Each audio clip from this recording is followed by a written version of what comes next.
Assalamualaikum warahmatullahi wabarakatuh. A'udzu billahi minasyaitonir rajim. Bismillahirrahmanirrahim. Alhamdulillahi rabbil alamin. Wassalatu wassalamu ala asyrafil anbiya'i wal mursalin. Sayyidina Muhammad wa ala alihi wa sahbihi ajma'in. Subhanaka la ilma lana illa ma 'allamtana innaka antal alimul hakim. Wa la hawla wa la quwwata illa billahil aliyyil azim. Allahumma inna nas'aluka ilman nafi'a wa nas'aluka rizqan tayyiba wa nas'aluka amalan mutaqabbala. Allahumma inna na'udzu bika min ilmin la yanfa' wa qalbin la yakhsha' wa amalin la yurfa' wa du'a'in la yusma'.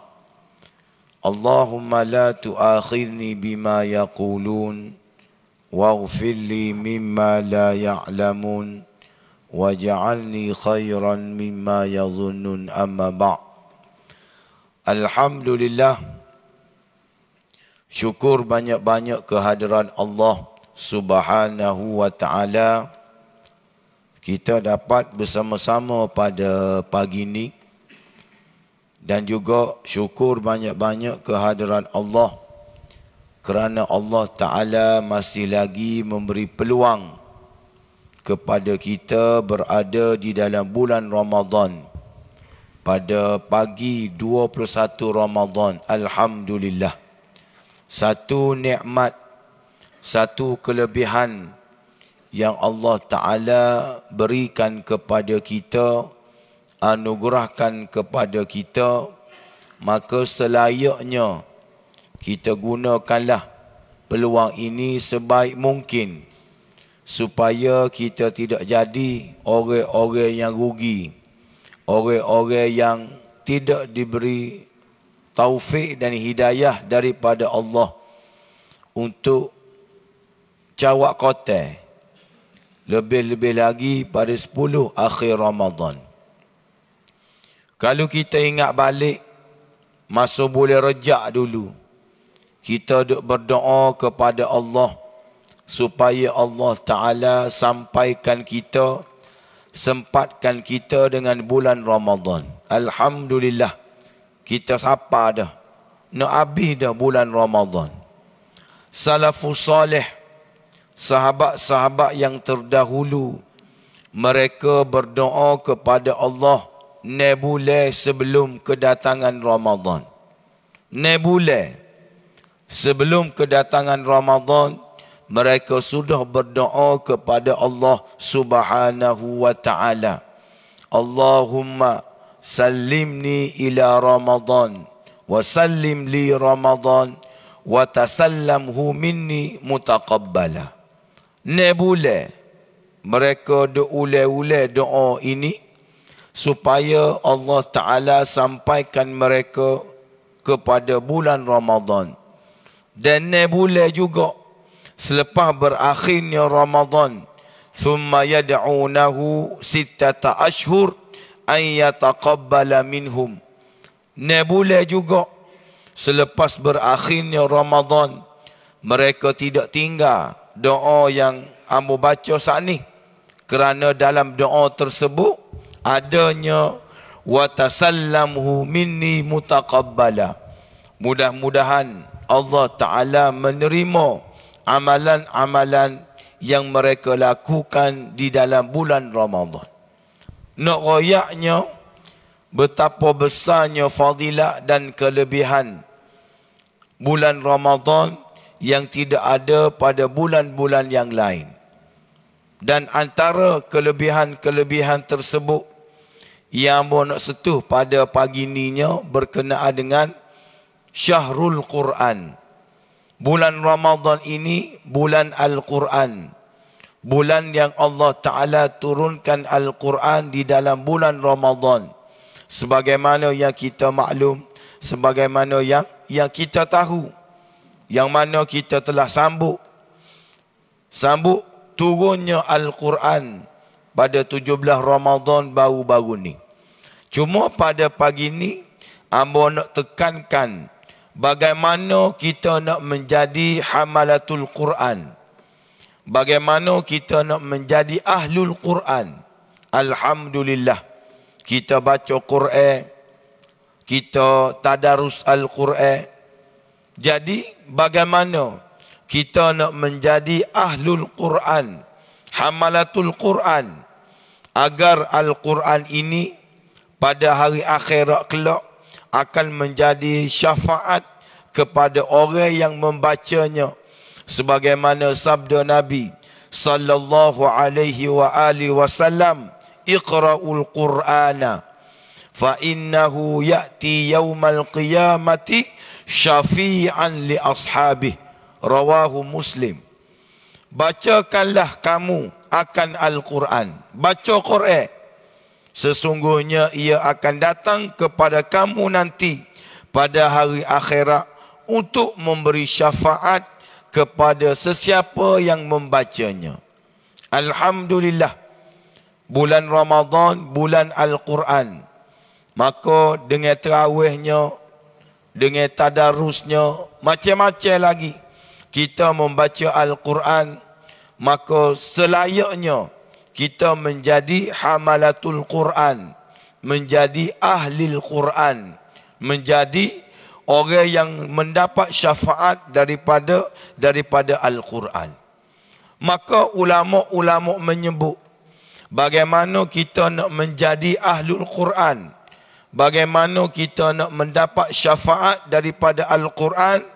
Yang pertama sekali, kuk mana-mana pun kena belajar Al-Quran, mempelajari Al-Quran. Itu syarat yang pertama. Syarat yang pertama, kena baca Quran, kena mempelajari Al-Quran. Kalau zaman kita kecil-kecil dulu kak, hukum 5 lah. Wajib ingat hukum 5 ni. Kena ada dalam kepala, kena ingat sosok, idgham gotu, ikhfa gotu. Satu jejak sodakah macam-macam lagi. Orang panggil himpunan ayat-ayat untuk kita mudah ingat hukum 5 ni, benda yang wajib. Mari pula selepas pada tu ilmu al-qiraat, ilmu qiraat. Kena mengaji juga bagi orang yang mampu. Qiraat gotu, qiraat go ni ada 12 qiraat. Hak tu tidak menjadi kewajipan kepada kita untuk kita belajar. Tetapi hukum 5 menjadi kewajipan kepada kita, wajib untuk kita belajar. Walaupun kita ni sudah berusia, walaupun kita ni sudah lanjut usia, walaupun kita ni masih kanak-kanak, walaupun kita ni masih muda lagi, menjadi tanggungjawab kepada kita belajar berkenaan dengan hukum-hukum yang wajib untuk kita belajar, yang sunat bagi yang ada kemampuan, untuk kita pastikan kita belajar Al-Quran dengan cara yang betul. Cari tok guru. Cari ustaz-ustaz. Kalau kampung dulu tok guru lah. Supaya kita dapat baca dengan cara yang betul. Sebagaimana kehendak, sebagaimana yang diajar oleh Rasulullah sallallahu alaihi wasallam. Yang kedua, kita mesti memahami ayat-ayat Al-Quran hok kita baca. Kita mesti memahami ayat-ayat Al-Quran hok kita baca. Bukan semata-mata kita baca Al-Quran tanpa tadabbur, tanpa tafakkur. Kita kena baca Al-Quran dengan kita memahami ayat-ayat Al-Quran. Dan yang ketiga, kita mesti menghayati isi kandungan Al-Quran. Nombor 2, kita memahami ayat-ayat Al-Quran yang kita baca. Yang ketiga, kita mesti menghayati isi kandungan Al-Quran hok kita baca. Ulama ada sebut dalam kitab berkenaan dengan ulumul Quran, berkenaan dengan Al-Quran, bagaimana dia sebut di dalam kitab mereka, anna ba'dhan nasi yadhunnun anna khatmal Qur'ani maqsudun li zati. Ada sesetengah manusia mereka menganggap bahawasanya khatam Al-Quran ini semata-mata khatam Al-Quran. Bagi setengah manusia, bila dia baca Quran ni, dia baca sungguh-sungguh supaya mereka dapat khatam Al-Quran. Sedangkan bacaan mereka itu suratul qiraah, cepat sangat baca, biduni tadabburin wala khusyu'in wala tarfiqin lil qalbi wala wuqufin indal ma'ani. Terlalu cepat untuk khatam Quran, terlalu cepat untuk menghabiskan Al-Quran, maka dia baca cepat-cepat sampai ke tadaknya tadabbur. Biduni tadabburin, tadaknya tadabbur, tadaknya khusyuk, tadaknya masuk dalam jiwa. Dia berhenti mengikut kehendak dia, tidak mengikut wakaf yang dibenarkan oleh agama. Ini setengah manusia, kerana dia nak cepat sangat, kerana dia nak lorak sangat untuk khatam Al-Quran, maka tadabbur tak ada, khusyuk tak ada dan juga sebagainya. Bal hammuhu al-usul ila akhir surah awil akhiril juz'i aw akhiril mas'ah. Bahkan mereka bersemangat cepat-cepat untuk menghabiskan juzuk-juzuk tertentu ataupun surah-surah tertentu, ataupun cepat-cepat untuk khatam Al-Quran. Maka kaedah lagu ni, maka dia tidak memahami Al-Quran. Dia tidak memahami, tidak menghayati isi Al-Quran, kecuali orang-orang Arab kerana bahasa dia, ataupun orang-orang yang sudah hafizul Quran, orang yang duduk mengapa Quran, dia tahu dah maksud yang dia baca. Tapi orang awam supaya ngamba, supaya kita semua ni kena ada tadabbur, kena ada khusyuk, kena ada tafakkur, barulah kita dapat menghayati dan memahami isi kandungan Al-Quran yang kita baca. Maka ulama sambung lagi, ay yaqra'al mu'minu ba'dan minal Qur'ani juz'an aw hizban aw suratan bitadabburin wa tafakkurin khairun min ay yakhtamal Qur'ana kamilan biduni ay ya'ya syai'an minhu. Dia kata kalau jenis lagu tu, maka mana-mana orang hok baca ayat-ayat Quran, ataupun baca satu juzuk Quran, ataupun baca satu hizib Al-Quran, ataupun baca satu surah daripada Quran, lebih baik, khairun, lebih baik daripada dia baca Al-Quranu kamilan dengan cepat, dengan sempurna, biduni ayya syai'an minhu, tanpa dia memahami dan menghayati isi kandungan Al-Quran. Ini pesanan ulama kepada kita supaya kita mengambil berat berkenaan dengan Al-Quran. Pahala tidak pahala tu kita tak bincang lah. Munggu baca Quran ikut mana-mana pun boleh pahala. Cuma isunya di sini kita kena memahami dan kita mesti menghayati isi kandungan Al-Quran dengan tadabburnya, dengan tafakkurnya, dengan khusyuknya, barulah kita akan mendapat pahala dan juga ganjaran yang lebih banyak lagi daripada Allah Subhanahu wa ta'ala. Sebagai contoh, sebelum sambung bagaimana cara dan juga kaedah kita nak menjadi ahlul Quran, ambil sebagai contoh. Banyak-banyak ayat Quran hak untuk kita tadabbur, untuk kita tafakur. Amba ambil sebagai contoh pada pagi ininya berkenaan dengan perang Badar. Perang Badar ni Allah Subhanahu wa taala sebut dalam banyak tempat di dalam Al-Quran. Banyak surah-surah yang Allah taala sebut tentang perang Badar.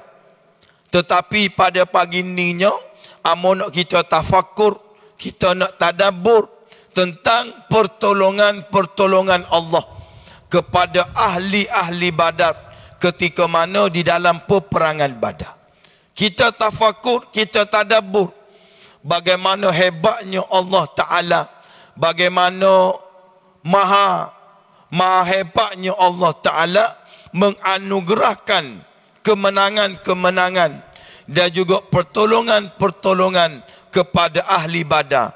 Kita boleh rujuk dalam suratul Anfal. Boleh rujuk dalam suratul Anfal bermula pada ayat yang ke-9. Iz tastaghithuna rabbakum fastajaba lakum anni mumiddukum bi alfin minal malaikati murdifin. Tu ayat yang ke-9. Kita tengok bagaimana Allah Ta'ala royak kepada kita, dan ingatlah ketika mana kamu memohon pertolongan kepada Tuhan kamu, lalu ia perkenankan permohonan kamu dengan firman-Nya, sesungguhnya aku akan membantu kamu dengan 1000 bala tentera daripada malaikat yang datang berturut-turut. Dalam ayat tu, dalam ayat yang ke-9 ni, pertama sekali pertolongan yang Allah Ta'ala berikan kepada ahli-ahli Badar, iaitu Allah Ta'ala kirim bala tentera daripada malaikat yang berturut-turut. Berturut-turut ni, kalau kita merujuk dalam kitab tafsir, berturut-turut ini maksudnya bagaimana? Kita nak tafakur, kita nak tadabbur. Ulama sebut fa'amadduhum awalan bi alfin summa bi salasati alafin summa bi khamsatin. Ni dalam tafsir Al-Munir karangan almarhum Dr. Wabah Zuhaili. Ayat Quran tu dia kata dengan 1000 tentera-tentera malaikat murdifin, berturut-turut. Jadi berapa bilangan tentera-tentera daripada malaikat? Dia kata awalan bi alfin, mula-mula 1000. Summa bi salasatin, mari pula turun pula 3000. Summa bi khamsatin, turun pula jadi berapa? 5000. Jadi tentera-tentera malaikat yang Allah Ta'ala turunkan untuk menolong ahli-ahli Badar ni adalah seramai 5000 para malaikat. Mula-mula 1000, lepas tu 3000, lepas tu 5000. Ni tadabbur dan juga tafakur bagaimana Allah Ta'ala menolong tentera-tentera Badar. Ayat seterusnya, dan Allah Ta'ala tidak menjadikan bantuan malaikat itu melainkan sebagai berita gembira, dan supaya hati kamu tenang tenteram dengannya. Dan kemenangan itu pula hanyalah dari sisi Allah. Sesungguhnya Allah Ta'ala maha kuasa lagi maha bijaksana. Ayat sebelah, ingatlah ketika itu kamu diliputi perasaan mengantuk sebagai satu pemberian aman daripada Allah untuk menghapuskan kecemasan kamu. Pertolongan yang kedua, iaitu gapo? Allah Ta'ala campur ilhaqun nu'as. Allah Ta'ala campur rasa mengantuk sebelum berlakunya peperangan. Orang nak perang ni dah kau nak tidur? Tak dah.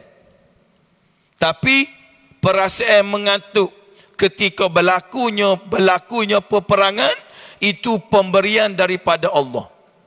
Kecuali tidur ketika kuliah tu tak ada arah lah. Tu kelebihan juga tu. Hak dengar tidur tu tak apa lagi. Hak ceramah duduk begini. Tu berat nyakit. Maknanya Allah Ta'ala bagi campur rasa mengantuk Malah berlaku peperangan ni satu nikmat yang Allah Ta'ala berikan kepada tentera-tentera ahli Badar. Sebagaimana ambo baca dulu sini cerita Khalifah Abu Bakar, bagaimana ada seorang sahabat Nabi sebelum nak menyeberang peperangan, dia mimpi. Dia mimpi Allah Ta'ala kata, menyemerilah dengan kuda kamu. Mimpi, maknanya perasaan mengantuk tu berlaku sebelum berlakunya peperangan. Ianya satu nikmat, satu pemberian yang Allah Ta'ala berikan kepada ahli Badar. Dua. Yang ketiga, dan ingatlah ketika ia menurunkan kepada kamu hujan daripada langit untuk menyucikan kamu dengannya dan menghapuskan daripada kamu gangguan syaitan. Tiga.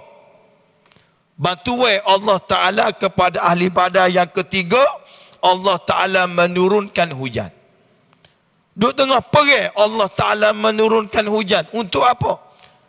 Ulama kata yang pertama, mereka dapat bersihkan pakaian mereka. Mereka dapat membersihkan tubuh badan mereka. Yang kedua, menguatkan kaki-kaki mereka. Mereka perang ni di padang pasir. Bila pasir ni Allah Ta'ala turunkan hujan, maka kaki-kaki mereka jadi kejap. Kaki-kaki mereka jadi kemah. Kerana pasir bila kena hujan, dia akan jadi kemah. Itu pertolongan yang ketiga. Yang keempat, dan juga untuk menguatkan hati kamu. Yang kelima, pertolongannya gapo? Allah Ta'ala satukan hati mereka. Allah Ta'ala kuatkan hati mereka supaya tidak takut kepada musuh. Yang kelima, dan menetapkan dengannya tapak pendirian kamu di medan perjuangan. Dan pertolongan yang kelima, supaya mereka ni tetap pendirian mereka. Tidak berganjuk, tidak lari, tidak lopak, tidak pergi kongsi kodek, berhadapan dengan musuh, walaupun musuh ini berlipat kali ganda banyaknya daripada kamu. Itu pertolongan yang kelima. Yang keenam, Allah Ta'ala menyertai kamu, yakni memberi pertolongan kepada kamu. Maka tetapkanlah hati kamu, wahai orang-orang yang beriman kepada Allah. Allah Ta'ala kata, bukan malaikat saja duduk denganmu, tetapi aku juga bersama-sama dengan kamu. Aku duduk juga bersama-sama dengan kamu. Bukannya aku kirim malaikat semata-mata dok, tetapi aku juga bersama-sama dengan kamu. Dan pertolongan yang ketujuh, Allah Ta'ala bagi kepada ahli Badar, iaitu Allah Ta'ala campurkan perasaan takut, perasaan gerun kepada musuh-musuh Allah Ta'ala, menyebabkan mereka takut dengan ahli-ahli Badar, dan ahli-ahli Badar berjaya menewaskan mereka di dalam peperangan Badar. Ni contoh tafakur, contoh tadabbur ayat-ayat Al-Quran. Kita kena hayati, kita kena faham, barulah kita rasa betapa hebatnya ahli-ahli Badar ni. Allah Ta'ala bagi pertolongan, bukan bukan dua, 7 pertolongan Allah Ta'ala bagi kepada ahli-ahli Badar, yang Allah Ta'ala tak bagi kepada orang panggil tentera-tentera yang lain sebanyak 7 kali. Tak ada. Dalam sirah Nabawiyah, dalam sejarah Ghazwah Nabi ni, tak ada peperangan hak sampai 7 kali Allah Ta'ala bagi kepada mereka. Tetapi ahli Badar ni, Allah Ta'ala anugerahkan kepada mereka 7 kali pertolongan. Yang mana peperangan ini peperangan yang sangat hebat, berlaku di dalam bulan Ramadan. Sebab itulah Allah Ta'ala royak kepada Nabi, meroyak kepada ahli-ahli Badar ni, aku bagi lesen besar kepada dia. Aku bagi lesen besar kepada ahli-ahli Badar. I'malu ma syi'tum faqad ghafartu lakum. Buatlah gapo mu nak buat, wahai ahli Badar, aku akan ampunkan kamu. Aku akan ampunkan kesalahan kamu dan dosa-dosa kamu. Buktinya Hatib bin Abi Balta'ah, dia telah bocorkan rahsia sebelum berlakunya Fathu Makkah. Hatib bin Abi Balta'ah, dia tulis surat hantar kepada keluarga angkat dia lah di Mekah, supaya duduk dalam rumah, supaya bersembunyi, kerana Nabi nak pergi buka kota Mekah. Ini adalah rahsia, bocor rahsia. Atau lain, Hatib bin Abi Balta'ah, dia tulis surat hantar kepada seorang perempuan, supaya perempuan ni orang panggil apa, royak kepada ahli-ahli keluarga dia di sana, supaya menusuk dalam rumah. Akhir sekali malaikat Jibril mai royak kepada Nabi, minta Nabi pergi hambak seorang perempuan tadi. Maka dia hantarlah Saidina Ali dan juga Saidina Umar. Saidina Umar pergi pitah perempuan tadi. Akhir sekali boleh surat tu. Surat tu dihantar kepada Nabi. Nabi baca surat tu, dia betul surat tu daripada Hatib bin Abi Balta'ah. Nabi panggil Hatib. Hatib mengaku bahawasanya dia tulis surat tu, tetapi dia tetap beriman kepada Nabi, tidak keluar daripada Islam. Umar kata, orang lagu ni, wahai Muhammad, wahai Rasulullah, kita kena bunuh dia, kena kerak tekak dia, kerana dia telah bocorkan rahsia Nabi nak pergi serang kota Mekah. Nabi kata, sabar wahai Umar, mu kena ingat Hatib bin Abi Balta'ah ni ahli Badar. Allah Ta'ala kata, i'malu ma syi'tum faqad ghafartu lakum. Maka Hatib bin Abi Balta'ah dimaafkan dengan kesalahan dia tadi. Sepatutnya orang lain kena kerak tekak, tapi kerana dia ni ahli Badar, maka dia diselamatkan oleh Allah Subhanahu wa Ta'ala. Nak royak kehebatan ahli-ahli Badar ni yang sangat banyak, orang panggil kelebihan dia. Maka sebab itulah Allah Ta'ala bagi kelebihan yang banyak kepada ahli Badar, kerana orang lain duduk tengah puasa, orang lain duduk di rumah masing-masing, mereka terpaksa berperang di medan peperangan. Tu contoh, antara contoh tafakur dan juga tadabbur yang kita boleh baca di dalam Al-Quran. Banyak lagi adik kakak, kisah-kisah para nabi, kisah Fir'aun dengan Nabi Musa alaihi salam, kisah Nabi Adam alaihi salam, kisah Nabi Nuh alaihi salam, bagaimana dakwah dia 950 tahun berjuang mengajak orang panggil kaum dia supaya beriman kepada Allah. Macam-macam lagi kita boleh baca di dalam Al-Quran, tetapi bitadabburin wa tafakkurin wa khusyu'in. Tapi dengan syarat kena tadabbur, kena tafakkur, kena khusyuk, barulah kita menjadi ahlul Quran. Yang keempat, syarat menjadi ahlul Quran yang keempat, beramal dengan segala petunjuk, dengan segala hukuman, dengan segala hukum yang ada di dalam Al-Quran. Kita beramal. Kita beramal dengan apa sahaja ayat-ayat Al-Quran yang ada di dalam Al-Quran. Ada pendapat kata ayat Quran ni 1996. Ada pendapat kata 1236. Tak apalah. Hak pentingnya 30 juzuk Quran. Hak ada dalam Quran tu kita beramal belaka. Sebagai contoh hamba sebut ayat yang mewajibkan kita berpuasa. Ya ayyuhallazina amanu kutiba alaikumusiyam kama kutiba alal ladzina min qablikum la'allakum tattaqun. Ayat ni ayat yang mewajibkan ke atas setiap daripada orang Islam ni berpuasa. Tak ada orang Islam atas dunia, timur, barat, utara, selatan, bala, pasal satu Ramadan ni tak puasa. Ada ke tak kita tengok? Tak ada. Sepakat belaka. Carilah orang Islam duk ciruk mana, bunyi satu Ramadan pakat puasa belaka. Tak ada gegel dalam TikTok, tak ada gegel dalam Facebook, tak ada gegel dalam media sosial, tak ada gegel sebutir habuk. Bapa sepakat satu Ramadan ni pakat puasa belaka. Alhamdulillah. Begitu juga Allah Ta'ala kata, Nabi kata, agama kata satu Syawal ni raya belaka. Tak ada orang Islam bala. Dalam Facebook tak ada, dalam TikTok kata, tak ada dalam media sosial. Satu Syawal ni tak raya lagi, tak jumpa butir habuk. Nak oyaknya orang Islam bak puasa, bak raya, tak bala. Bak apa? Alhamdulillah. Sebab mari daripada ayat Quran, mari daripada agama, mari daripada syariat. Tapi bila Allah Ta'ala kata wasariqu wasariqatu faqta'u aydiyahuma jaza'an bima kasaba nakalam minallah, Allah Ta'ala kata pencuri lelaki, pencuri perempuan mu kena kerak tangan. Baloh dalam media sosial, baloh dalam Facebook, baloh dalam TikTok, baloh dalam Instagram. Sebab apa? Tak sesuai. Sebab apa? Tak jadi. Sebab apa? Macam-macam tu bik. Orang Islam juga ni.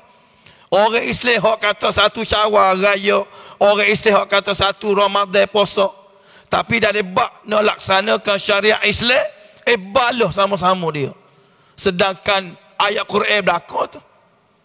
Jadi beramal dengan ayat Quran ni, tak kira ayat mana.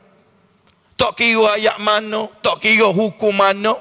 Apabila marinya ayat tersebut, bila marinya Quran tersebut, baru orang panggil bila marinya perintah tersebut, maka kita kena beriman kepada ayat-ayat tersebut. Tak kira lah ayat mana-mana, barulah kita ni betul-betul beramal dengan Islam.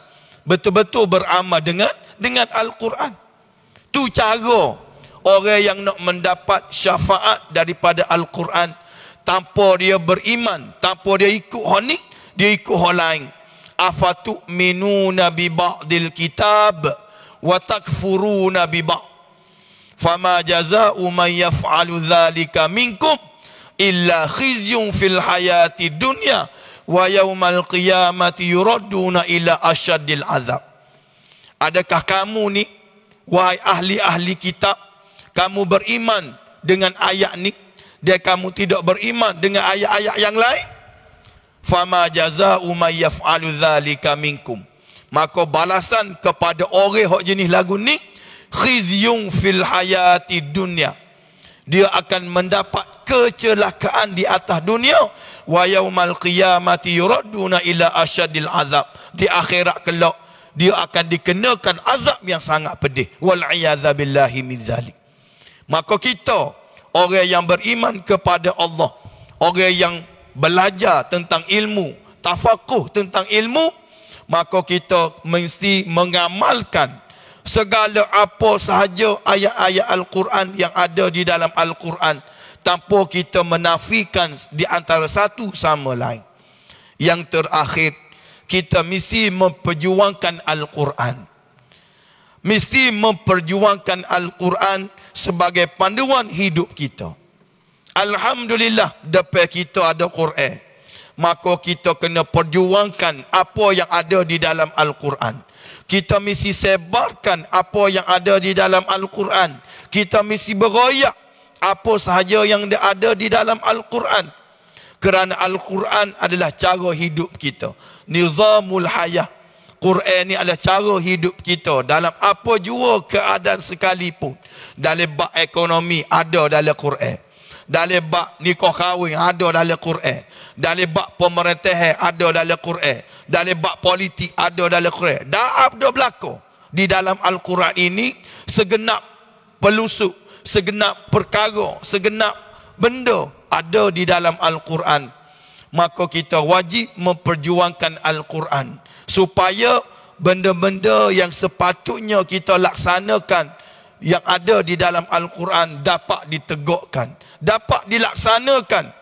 Barulah di akhirat kelak kita menjadi ahlul Quran, insya-Allah. Bukan mudah nak jadi ahlul Quran ni, bukan mudah. Sesada hamba baca Quran, lepas tu lepas tutup letak di rumah, tak cara hidup pun tak ikut Quran. Baca, orang panggil cara hidup pun tak ikut Quran, hanya baca semata-mata. Betul kita mendapat pahala, tetapi hak lain-lain belum tentu lagi kita mendapat syafaat daripada Allah Subhanahu wa taala. Sebab itulah hadirin hadirat, muslimin dan juga muslimat yang dirahmati Allah. Kita berdoa ke hadirat Allah. Kita berdoa kepada Allah. Moga-moga Allah Ta'ala jadikan kita sebagai ahlul Quran. Dengan kita belajar Quran, dengan kita memahami Al-Quran, dengan kita menghayati Al-Quran, dengan kita beramal dengan Al-Quran, dan akhir sekali kita memperjuangkan Al-Quran sebagai dustur, sebagai panduan hidup kita. Nak buat gapo-gapo pun, farudduhu ilallahi war rasul, kembali kepada Rasul, kembali kepada Allah, iaitu Al-Quran.